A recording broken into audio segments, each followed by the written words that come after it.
Bismillahirrahmanirrahim. Assalamualaikum warahmatullahi wabarakatuh. Saya Azhar Reynal. Di sini saya akan menjelaskan pengertian pengendalian mikroba. Pengendalian mikroba menurut Waluyo 2004 merupakan upaya pemanfaatan mikroba dalam mengoptimalkan keuntungan peran mikroba dan memperkecil kerugiannya. Mikroba selain memberikan keuntungan juga dapat memberikan kerugian pada manusia berupa penyakit atau racun. Pengendalian mikroba bertujuan untuk mencegah penyebaran penyakit dan infeksi, membasmi mikroorganisme pada inang yang terinfeksi, dan mencegah pengerusakan serta pembusukan bahan oleh mikroba, serta menghambat pertumbuhan bakteri dan mencegah kontaminasi bakteri yang tidak dikehendaki kehadirannya dalam suatu media. Selanjutnya, seperti yang kita lihat di atas, pentingnya pengendalian mikroba ada 4 poin. Yang pertama, mencegah penyebaran penyakit dan infeksi pada manusia, hewan, dan tumbuhan. Yang kedua, mencegah dan membasmi mikroba pada bahan, inang, makanan, tempat, dan alat. Yang ketiga, mencegah pembusukan dan perusakan bahan oleh mikroba. Yang terakhir atau yang keempat yaitu mencegah kontaminasi bahan-bahan yang digunakan dalam laboratorium. Selanjutnya, adapun cara pengendalian mikroba ada 4. Yang pertama, cleaning dan sanitasi. Cleaning dan sanitasi sangat penting dalam mengurangi jumlah populasi bakteri pada suatu ruang atau tempat. Prinsip cleaning dan sanitasi adalah menciptakan lingkungan yang tidak dapat menyediakan sumber nutrisi bagi pertumbuhan mikroba sekaligus membunuh sebagian besar populasi mikroba. Selanjutnya yang kedua yaitu desinfeksi. Desinfeksi adalah proses pengaplikasian bahan kimia atau desinfektan terhadap peralatan, lantai, dinding, atau lainnya untuk membunuh sel vegetatif mikrobial. Desinfeksi diaplikasikan pada benda dan hanya berguna untuk membunuh sel vegetatif saja, tidak mampu membunuh spora. Yang ketiga, antiseptis. Antiseptis merupakan aplikasi senyawa kimia yang bersifat antiseptis terhadap tubuh untuk melawan infeksi atau mencegah pertumbuhan mikroorganisme dengan cara menghancurkan atau menghambat aktivitas mikroba. Yang terakhir yaitu sterilisasi. Sterilisasi merupakan proses menghancurkan semua jenis kehidupan sehingga menjadi steril. Sterilisasi seringkali dilakukan dengan pengaplikasian udara panas.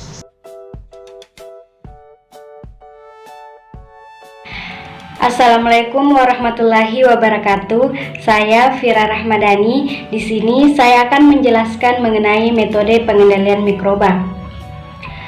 Di mana secara umum metode-metode yang digunakan untuk pengendalian mikroba melibatkan pendekatan secara fisika dan kimia, di mana pengendalian secara fisika pada dasarnya itu dilakukan untuk dapat merusak keutuhan sel menjadi lisis, sementara pengendalian secara kimia menggunakan bahan kimia yang dapat mengganggu keutuhan dan fungsi dinding sel, fungsi membran sel, proses metabolisme dari tingkat gen sampai metabolimik seperti proses replikasi DNA, proses transkripsi dan translasi DNA, proses sintesis protein dan aktivitas enzim sehingga dapat menghambat pertumbuhan mikroba atau biasa juga disebut dengan mikrobiostatik atau bakteriostatik. Bahkan dapat membunuh atau biasa juga disebut dengan mikrobiosida atau bakteriosida mikroba. Nah, kemampuan mikrobiostatik menyebabkan pertumbuhan mikroba terhambat sehingga jumlahnya tetap, sedangkan kemampuan mikrobiosida itu menyebabkan kematian mikroba.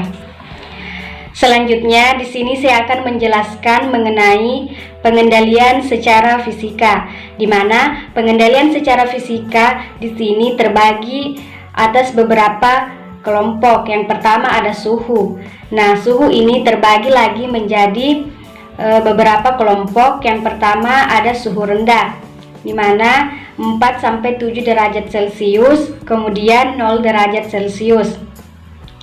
Suhu di bawah 0 misalnya minus 20 derajat Celcius, minus 70 derajat Celcius, dan minus 195 derajat Celcius. Nah, pada suhu rendah, aktivitas metabolisme mikroba tidak berjalan, tetapi dorman. Maksud dari dorman di sini yakni terhambat. Dengan pembekuan, sel-sel vegetatif akan rusak atau mati, sedangkan spora mikroba masih mampu bertahan hidup dan akan tumbuh berkembang pada suhu kamar atau suhu ruang. Kemudian ada pasteurisasi. Pasteurisasi efektif untuk membunuh mikroba patogen. Maksudnya di sini yang dapat menyebabkan penyakit dan bagian sel vegetatif. Pasteurisasi tidak efektif untuk membunuh mikroba yang menghasilkan spora. Kemudian ada suhu pasteurisasi antara lain. Yang pertama, suhu 65 derajat Celcius selama 30 menit, suhu 71,7 derajat Celcius selama 15 detik, suhu 88,3 derajat Celcius selama 1 detik, atau suhu 90 derajat Celcius selama 0,5 detik. Selanjutnya, di sini ada air mendidih, di mana sel-sel vegetatif mikroba akan mati pada air mendidih, yakni pada suhu 100 derajat Celcius selama 10 menit. Tetapi beberapa spora bakteri dapat bertahan berjam-jam pada air mendidih. Nah, oleh sebab itu, air mendidih tidak bisa diandalkan sebagai langkah sterilisasi. Kemudian ada sterilisasi bertahap atau tindalisasi, di mana sterilisasi bertahap ini dilakukan dengan mendidihkan pada suhu 100 derajat Celcius selama 20 menit, kemudian diinkubasi pada suhu kamar selama 24 jam atau 1 hari untuk menumbuhkan spora mikroba yang tahan panas. Hari kedua dilakukan pendidihan kembali, lalu diinkubasi kembali.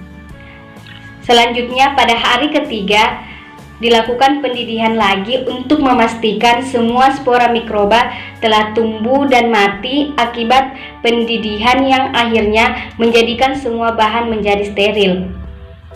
Selanjutnya ada sterilisasi panas lembab, di mana metode ini paling banyak digunakan untuk mensterilkan medium menggunakan alat yang disebut dengan autoclave atau panci bertekanan atau presto.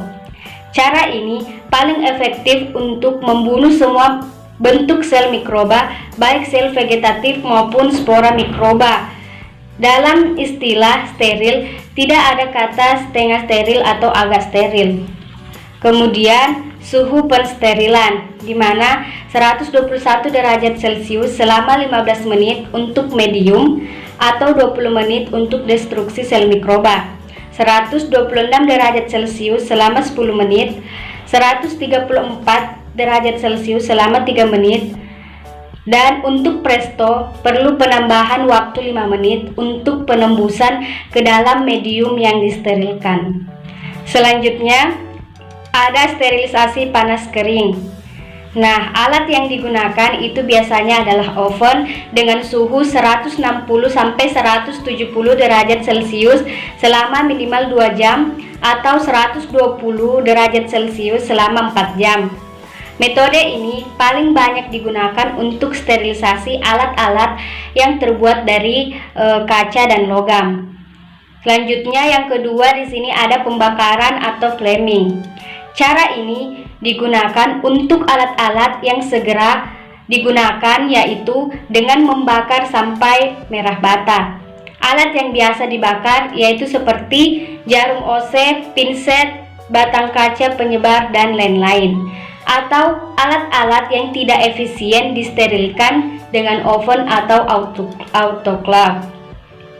Kemudian yang ketiga ada filtrasi atau penyaringan, di mana sterilisasi dengan cara ini dilakukan untuk bahan yang berupa cairan yang tidak tahan terhadap panas seperti enzim, vitamin, antibiotik, dan lain-lain. Kemudian filter yang digunakan itu berukuran 0,45 mikrometer atau 0,22 mikrometer.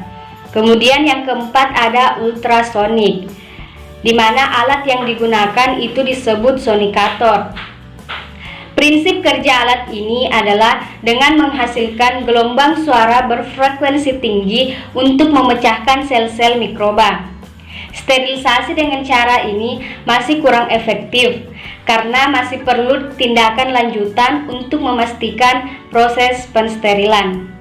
Dan biasanya itu digunakan untuk peralatan yang terbuat dari kaca. Selanjutnya yang kelima ada sinar radiasi, di mana yang termasuk sinar radiasi yaitu sinar UV atau ultraviolet, sinar gamma, dan sinar X. Yang pertama sinar UV. Sinar UV mempunyai panjang gelombang 15 sampai 390 nanometer. Tetapi yang mempunyai efek gersimidal pada panjang gelombang 260 sampai 270 nanometer. Banyak digunakan untuk mengurangkan populasi mikroba di kamar bedah, kamar pengisian obat, atau ruang pengisian benda-benda steril.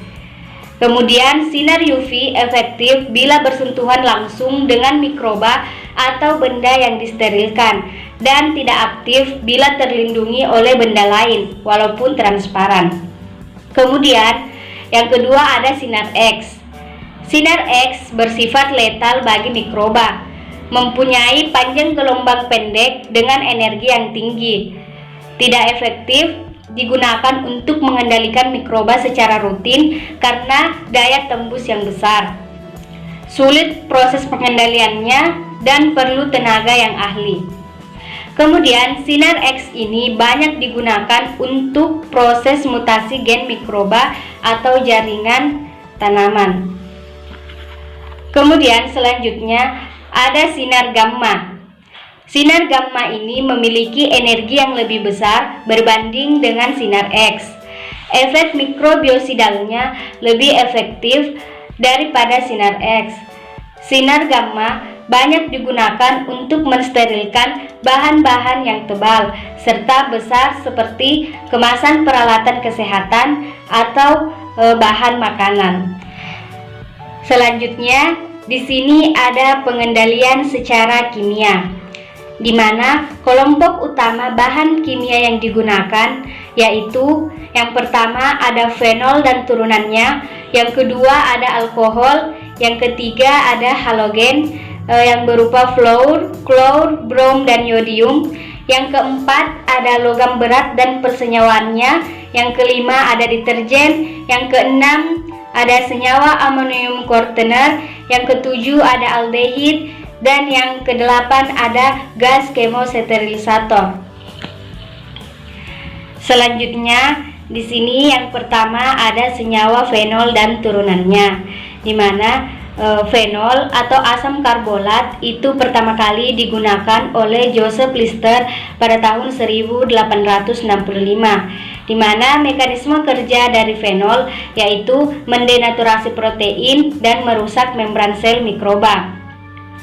Senyawa turunannya berupa metakresol, rokresol, alfa-kresol, alfa-fenilfenol, heksilresolsinol, dan heksaklorofen.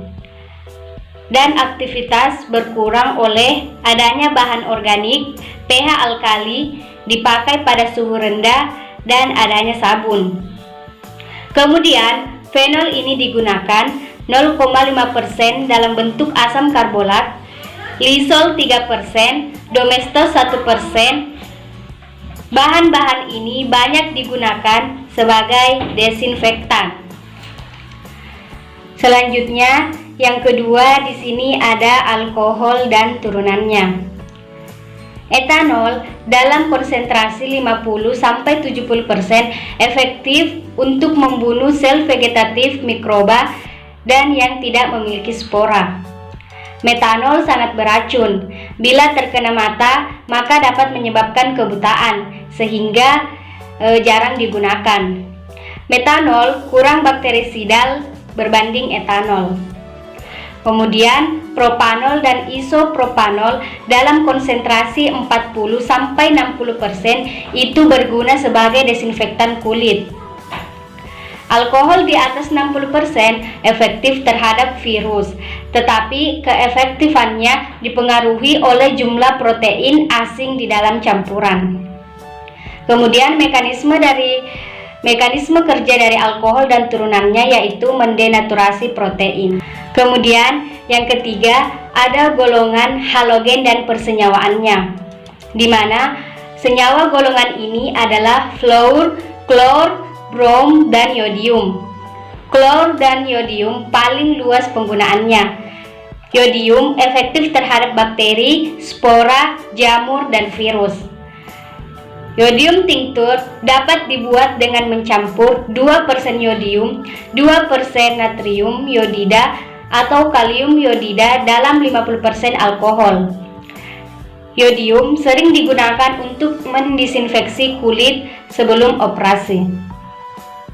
Selanjutnya, klor dan persenyawaannya.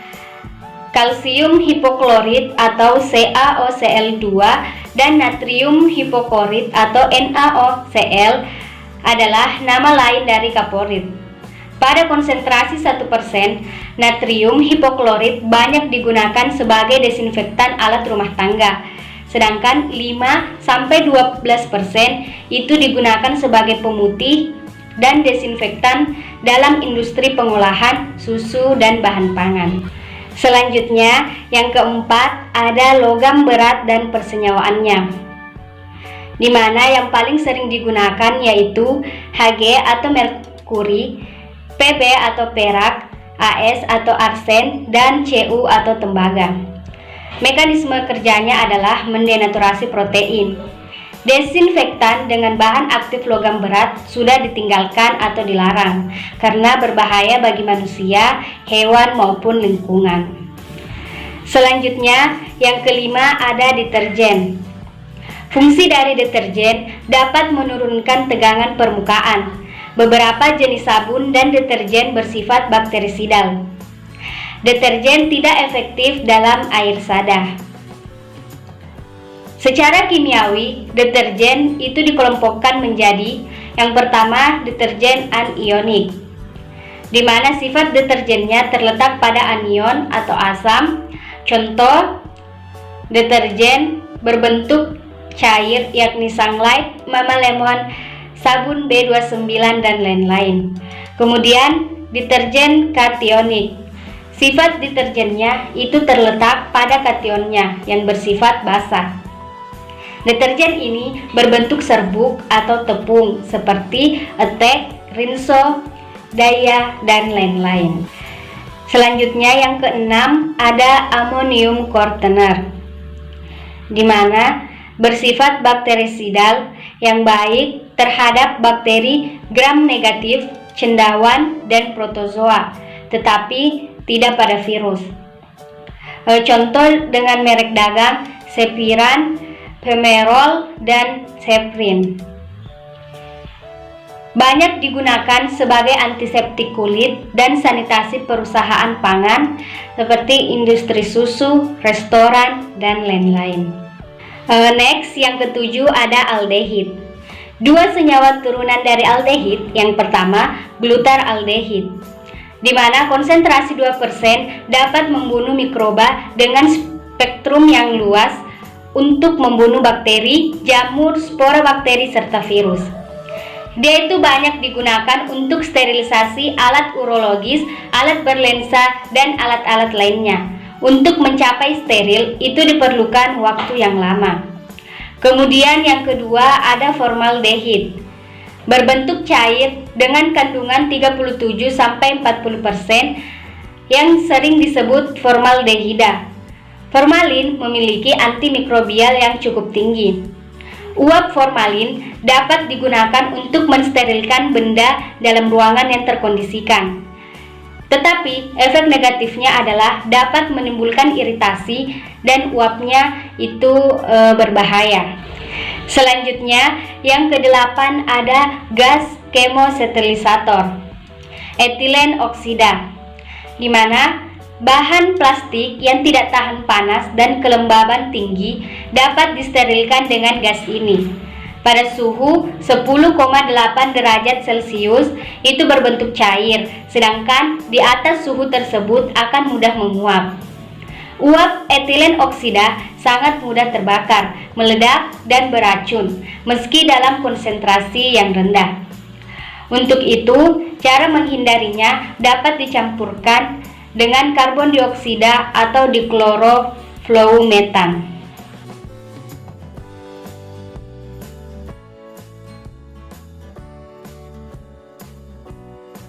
Saya Rina Hardanti Pratiwi akan melanjutkan dan meneruskan materi dari kelompok saya, dan saya di sini akan membahas tentang mekanisme tindakan pengendalian mikroba. Secara kimia, agen kimia yang baik adalah agen yang memiliki kemampuan membunuh mikroba secara cepat dengan dosis yang sangat rendah tanpa merusak bahan dan alat. Adapun cara kerja atau mekanisme tindakan agen ini digolongkan menjadi 3 bagian. Yang pertama itu ada agen kimia yang merusak membran sel mikroba. Golongannya itu ada anionik, kationik, dan anionik. Yang kedua itu ada agen kimia yang merusak enzim mikroba. Dia ini ada golongan perak, merkuri, dan lain-lain. Sedangkan yang terakhir itu ada agen kimia yang menutrasi protein. Ini termasuk golongan alkohol, glikosol, dan bahan-bahan asam dan alkalis lainnya. Adapun bahan dan peralatan yang digunakannya itu ada kultur cair E, dan medianya itu ada 2 tabung Na tegak. Sedangkan bahannya itu ada kertas cakram, antimikroba, streptomycin, dan chloramphenicol, dan sulfanilamid, dan obat luka dan obat kumur. Sedangkan alat yang digunakan itu ada bunsen, lampu spiritus dan spidol, penggaris, pinset, dan cawan petri. Sedangkan prosedur kerjanya itu yang pertama, kita harus mengambil 1 mili bakteri dan kita uji ke dalam cawan petri secara steril. Selanjutnya kita tuangkan agar yang telah cair sekitaran suhu 40 derajat Celcius ke dalam cawan petri, lalu kita goyang atau kita homogenkan secara merata untuk membuat plat agar tersebut. Selanjutnya kita rendam kertas cakram tersebut dalam antimikroba yang akan diuji. Selanjutnya kita letakkan kertas cakram di atas agar yang telah membeku. Setelahnya itu kita inkubasi seluruh cawan petri dengan suhu 37 derajat Celcius selama 24 sampai 48 jam. Yang terakhir itu kita amati ada tidaknya zona hambat di sekitar kertas cakram tersebut. Dan saya akan membahas tentang secara fisikanya. Secara fisika di sini suhu itu sangat mempengaruhi sistem enzim dan laju reaksi kimia zat, sehingga dapat menyebabkan pertumbuhan atau kematian mikroba tersebut. Yang kedua itu enzim mikroba memiliki kepekaan yang berbeda terhadap panas, tergantung jenis mikrobanya. Yang ketiga ada suhu yang ekstrim. Ini juga dapat mengendalikan pertumbuhan mikroba tersebut karena suhu yang rendah menyebabkan protein terdenaturasi. Selanjutnya ada penggunaan panas lembab. Ini lebih efektif dibandingkan panas kering untuk pengendalian mikroba tersebut. Dan setelah itu ada sterilisasi. Ini juga dapat dilakukan dengan metode sterilisasi 100 derajat Celcius sampai 20. Ini dilakukan berulang 3 kali, itu selang 1 hari. Adapun bahan dan peralatan yang digunakan itu dia itu kulturnya 2 tabung kultur Cereus dalam medium MB dan 2 tabung kultur Aspergillus dalam media PDB.